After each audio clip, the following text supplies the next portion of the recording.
Hello everyone, my name is Ashley Leonard and welcome back to another episode of the Love Doesn't Hurt podcast, where we provide domestic violence education, empower survivors, and promote healing from the inside out. This week, we are continuing a series of episodes on the podcast where I am breaking down the Netflix miniseries Maid. In the last 3 episodes of the podcast, I broke down the first 5 episodes of Maid, so be sure to go check those out if you missed them or if you just need a refresher on what happened. Just as a trigger warning, this show does depict an abusive relationship that may be triggering if you've experienced similar abuse, so proceed with caution or feel free to pass on this episode if that is not beneficial to your emotions or your healing. Just as a reminder, don't forget to subscribe on YouTube and follow the show on whatever podcast platform you use. With that being said, let's get into the breakdown.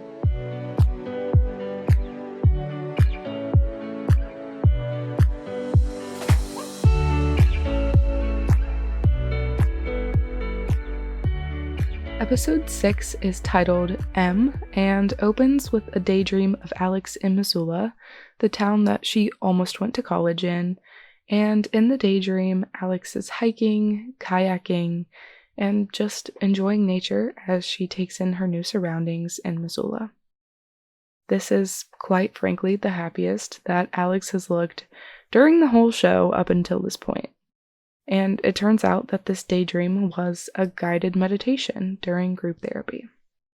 The goal for this meditation was to go to the happiest place or happiest memory that participants had and to be able to use this visualization to rest in and become calm and serene when you feel anxious or overwhelmed. Meditation is a great way to reduce stress and restore your inner peace.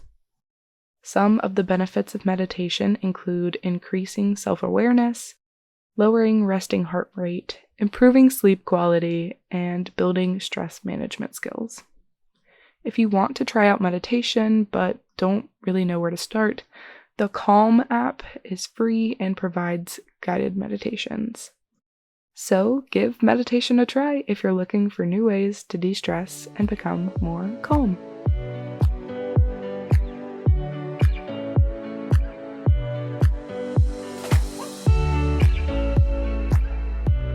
The episode continues as Alex goes to her social worker asking for help with housing because she is still on the wait list for subsidized housing and is living with her mom, which is chaotic to say the least.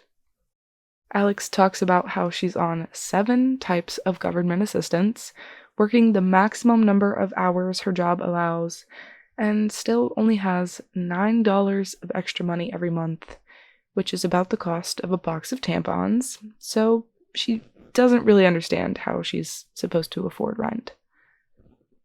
Alex has researched Home Tibra, which is the tenant-based rental assistance program, but it's very hard to find landlords willing to do a lot of extra work to accept it. To receive Tibra, Alex's social worker also has to take her off of the wait list for subsidized housing, so she can't be working towards both types of housing assistance at the same time. And Alex decides to try her luck with Tibra. Alex goes to every home for rent in the area, and no landlords are willing to accept Tibra. Alex then goes to pick up Maddie from daycare, where the worker that's normally there quit, and the new one couldn't find Maddie for like 20 minutes. Alex and Nate then finally have a play date for their kids, and Alex vents about her daycare frustrations. How only the subpar daycares accept daycare subsidies from the government. Nate asks if Sean is any help and if Alex is really done with him and their relationship, which she's very adamant about not going back to him and says that he's not the most helpful when taking care of Maddie. Nate offers to see if his son's preschool could have a spot for Maddie and seems to have some hope that maybe Alex will actually go out with him since she's very done with Sean.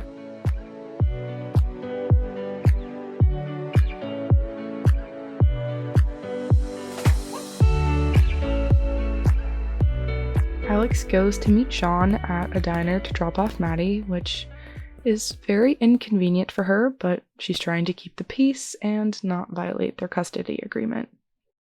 When they walk in, Sean is with Alex's dad, who ever so kindly says that Alex looks tired and that Sean's going through a tough time, so after AA meetings, they go get food.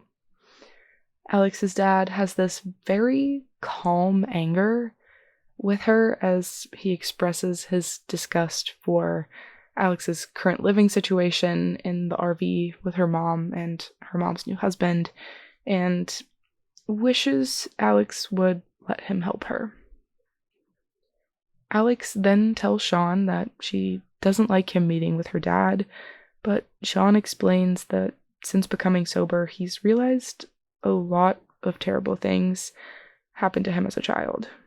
He was on drugs at 9 years old, had to use Narcan on his mother before he was a teenager, and had an abusive stepfather, which these things all unfortunately shaped his adulthood dealing with addiction.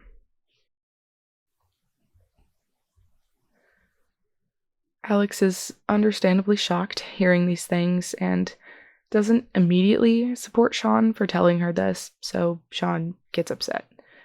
Alex apologizes and says it's great for Maddie, but Sean says it would have been great for them too as a couple.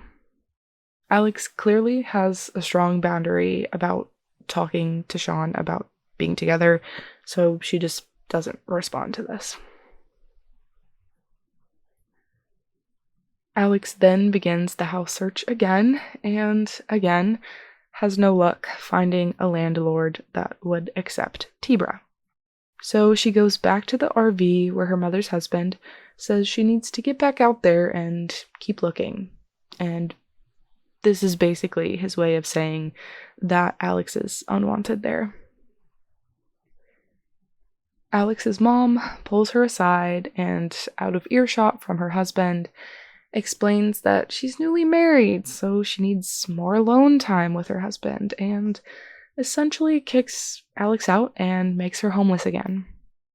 This shows how Alex's mom's undiagnosed bipolar disorder can shift and uproot Alex's life on a whim, still as an adult, similar to how it was constantly changing and unstable when she was growing up.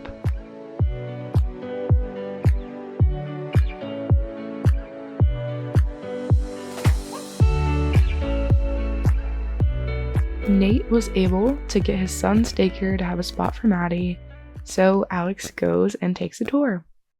They will accept her Working Connections childcare grant, but it only covers half the tuition, so Alex needs to become a resident of the area in order to get a needs-based grant to pay for the other half. The daycare owner gives her 72 hours to find a new place in the area, or Maddie won't have a spot saved. Alex goes to every one of the homes available for rent in the area, and none will accept Tibra, so Alex is unsure what else to do and just goes to Regina's house to clean. There, Alex finds Regina in the nursery, trying to build a crib, but it's not going very well, and she's really frustrated. Alex is handy and helps to build the crib, and Regina starts to talk about sleeping and live-in nannies when Alex offers to take the job of a live-in nanny, but Regina seems pretty uncomfortable with this and asks if Alex has been a professional nanny before and says that she's already put a deposit down for an au pair. But she does offer to help in any other way if she can. Alex asks if she can use Regina's address for Maddie's preschool, but Regina immediately becomes defensive and says that that's mail fraud, and mail fraud could get her disbarred. Back at the base office of the Maid company, Alex complains to her boss that Regina's attitude towards her gives her whiplash. 1 second, she's super nice and seems like a friend, and the next, she's cruel and just bosses Alex around. Alex's boss explains that sometimes the people they clean for just need to talk through their thoughts, but never really want to be friends or talk to the actual person. Essentially saying that these people they work for see maids as disposable and don't really value them as humans.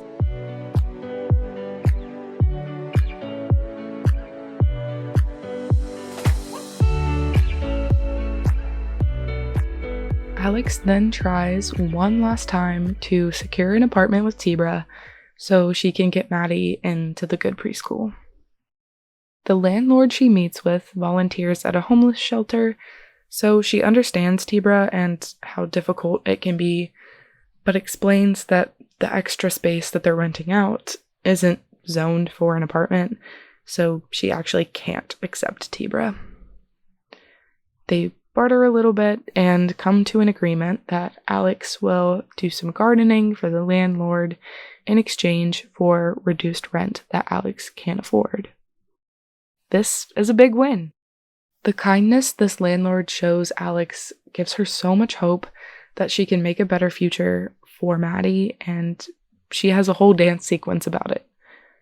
This shows that kindness to those in less fortunate circumstances than ourselves can truly change people's lives and shouldn't be overlooked or dismissed as not important. If you're in a place to give back to the community, go do it. You never know how much your actions can really change someone's life.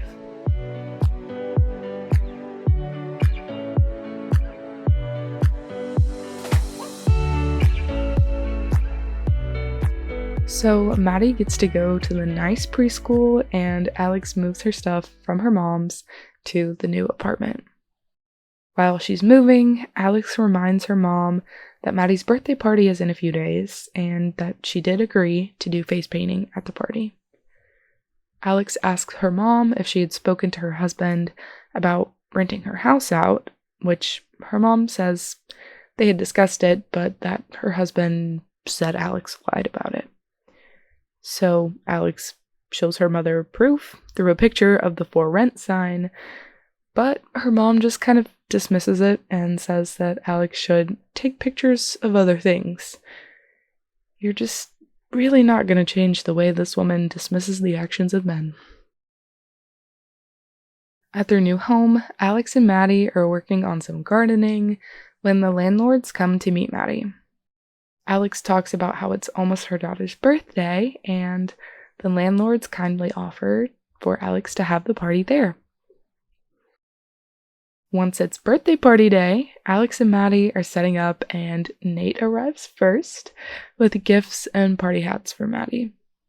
He also plays with the kids, so Alex can finish setting up. Nate is always showing how considerate and how great of a dad he is. Later, some guests arrive, but an hour into the party, Sean and Alex's mom both haven't gotten there yet, which is super frustrating for Alex. She feels like she's the only one responsible enough to show up for her daughter consistently. Sean finally shows up, but he brought a date. Alex asks one of their mutual friends that's there about her, but the friend feels caught up in the middle and doesn't want to get into their relationship issues. We've talked about friends not understanding abusive relationships in a previous breakdown, so I'm just going to point it out and point out the fact that it continues to occur even months after separation. Alex's guests are starting to get bored after a while, and she's just waiting on her mom for face painting. So Nate continues to keep the kids entertained to take stress off of Alex. Sean makes fun of Nate for doing this and points out that he's very clearly into Alex, but Alex denies this, saying they're just friends, and points out that bringing a young girlfriend around their daughter is irresponsible and disrespectful towards Alex. Alex's mom finally shows up to the party hours late and immediately just begins complaining that she needs wine because she got into this huge fight with her husband and he left with their RV and it has her belongings inside. Sean's 20-year-old girlfriend offers to invite friends who can bring alcohol because she can't go get it, which Alex unsuccessfully tries to shut down. I'm just speculating here, but I can't help but feel like she did this because Nate seems to be the only other adult there that is responsible. I'm just speculating here, but I can't help but think Alex did this because Nate was like the only other responsible adult that attended the party.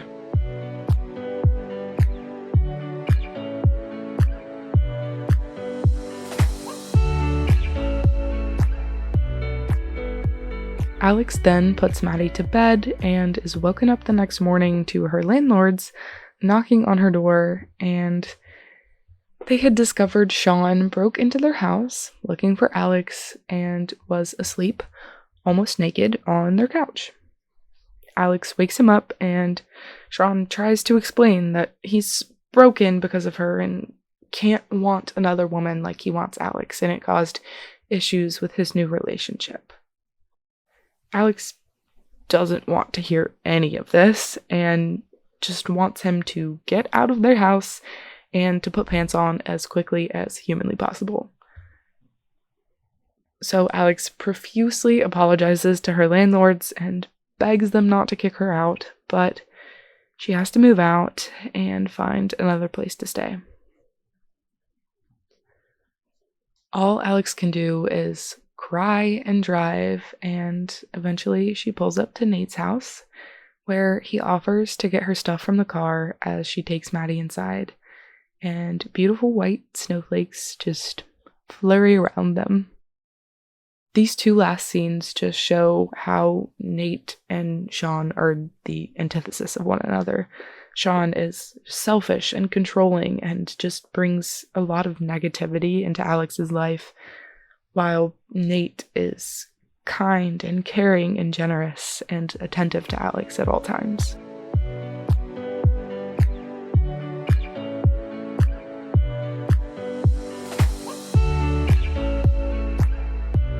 Episode 7 is called String Cheese and opens with Alex frustrated that she won't be getting paid after a client forgot she was coming to clean.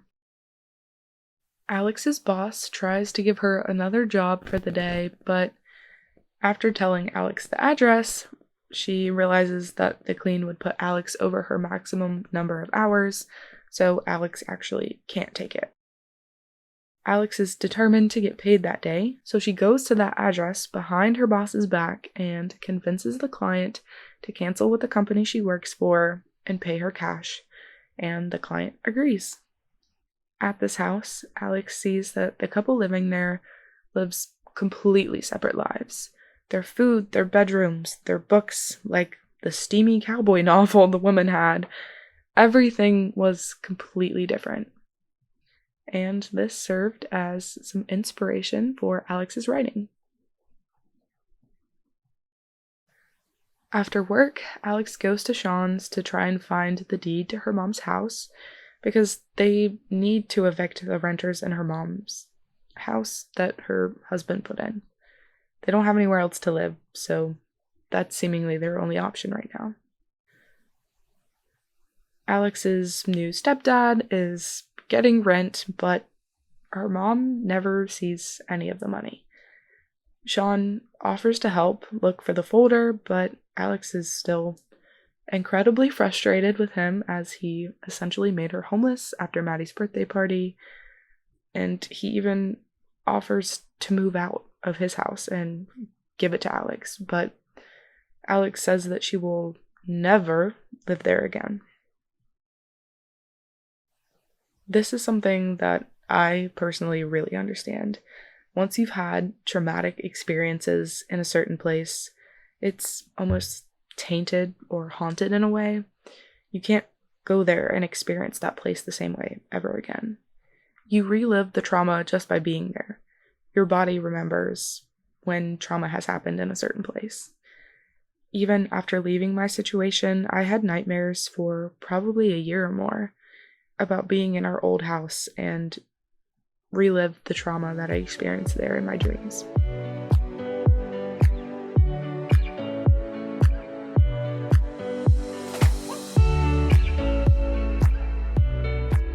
Sean also complains that he doesn't like Alex and Maddie living with Nate and wants them to live with him so he can have help getting sober.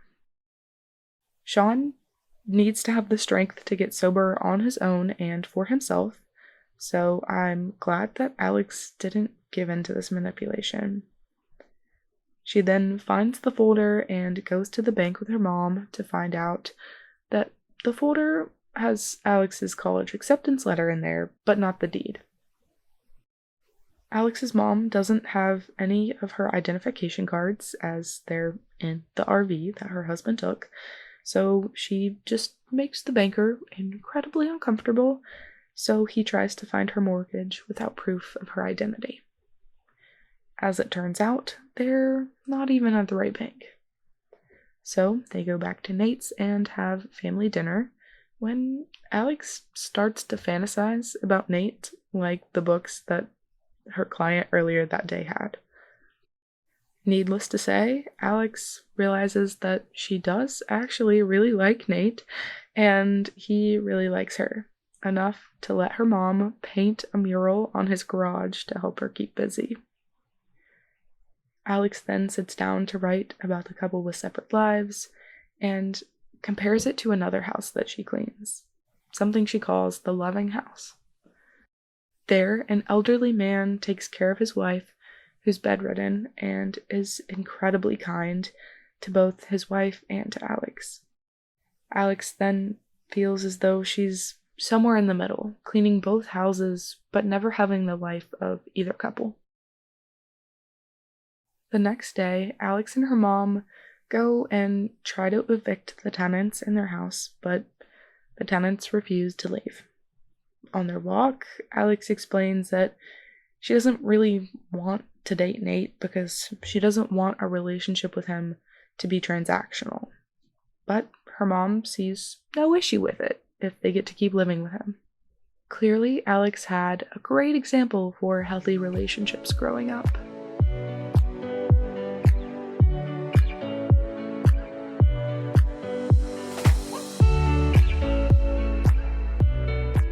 Alex then goes to meet Nate and the kids at a farm where Maddie got to meet a pony named String Cheese. Nate taught Maddie how to pet and feed the pony, and then took her out on a ride. Alex loved seeing the joy on her daughter's face and just feels so happy and at ease when Nate is with Maddie. That night, Alex continues writing about the juxtaposing couples when Nate comes in to check on her and to make sure that her mom's okay with all of the house drama going on. Alex assures him that they're fine, but Nate just wishes that he could help them more. He admires Alex for how much she does to take care of Maddie and her mom all by herself. Nate wants to take Alex on a date and give her everything that she deserves, but Alex just kind of sees herself as his charity case. She feels like there's a power imbalance because he's the only reason that they're not sleeping on the street. There is a power imbalance there, but Nate doesn't really seem to care that they're different financially. He only wants to take care of Alex because he likes her so much. In the middle of this conversation, Sean shows up and is mean to Nate when he tries to protect Alex, and Alex is upset that he's there at all. Sean is there with important information, though. He found Alex's mom's mortgage information and went online to check for recent activity, which is invasive, but anyway, and found her house was about to go into foreclosure after no payments were made for the last 6 months. Alex's mom tries to avoid this conversation that her husband wasn't paying the mortgage like she thought, and shifts the blame of him leaving to Alex for confronting his little scheme. Sean then uses Find My Friends to track Alex's new stepfather, so they drive to the casino that he's at to confront him.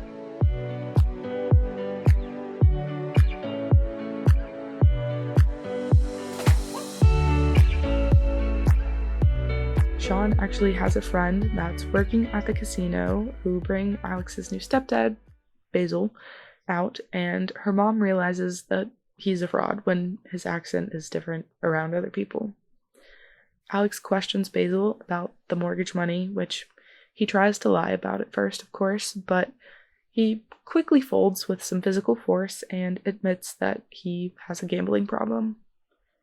After this confession, Sean retrieves Alex's mom's belongings from the RV while Alex and her mother wait in the car. As she's waiting, Alex gets a call from Nate because he wants to make sure she's safe, and Alex's mom gets jealous that her daughter has 2 men trying to fight for her attention and says that she's enjoying that Basil was a fraud, which Alex definitely was not.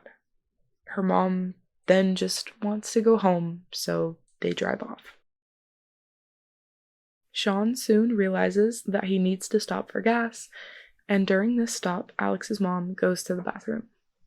While she's gone, Sean tries to confront Alex, saying that her mom doesn't really mean the things she says. She's just taking her emotions out on someone she knows will still love her. This is something a lot of us actually do. We find our safe person that will still love our worst sides to take our emotions out on. Seeing this on a screen definitely makes you rethink how taking your emotions out on someone can affect the person on the receiving end. Sean and Alex then agree that they will never treat Maddie like that, and that they need to help Alex's mom because she is Maddie's grandma. After this, Alex realizes her mom has been in the bathroom for a pretty long time, so she goes to check on her and sees that the only person in the bathroom was a very large man and not her mom. Alex's mom left her phone in the car, but in that moment, Alex seemed to know just where her mom went. Her mom went to her house to try to break in and get it back. The tenant changed the locks, so she isn't able to use the spare key and punches through a window, cutting her arm open really bad. Alex sees this and just freezes from the trauma. Sean calls 911 to get Alex's mom to the ER, but Alex can't even bring herself to move. Sean takes Alex to his house and just tries to clean the blood off of her hands. When Alex starts to function again, and the only thing that she can talk about from that day are the happy memories she made that morning with Maddie on a pony, and that Maddie was really happy. A few minutes later, the shock wears off and fear sets in. So Alex just starts sobbing uncontrollably because her mom is unfortunately a disturbed individual. Sean then takes advantage of her vulnerability and they hook up.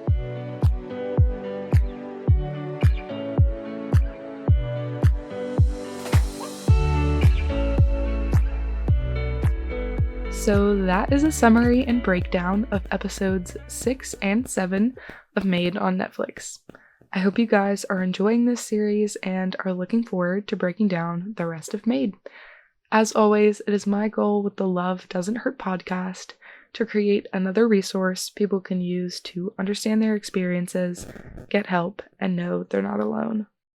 If you need immediate help, please call the National Domestic Violence Hotline at 1-800-799-7233 or text START in all capital letters to 88788.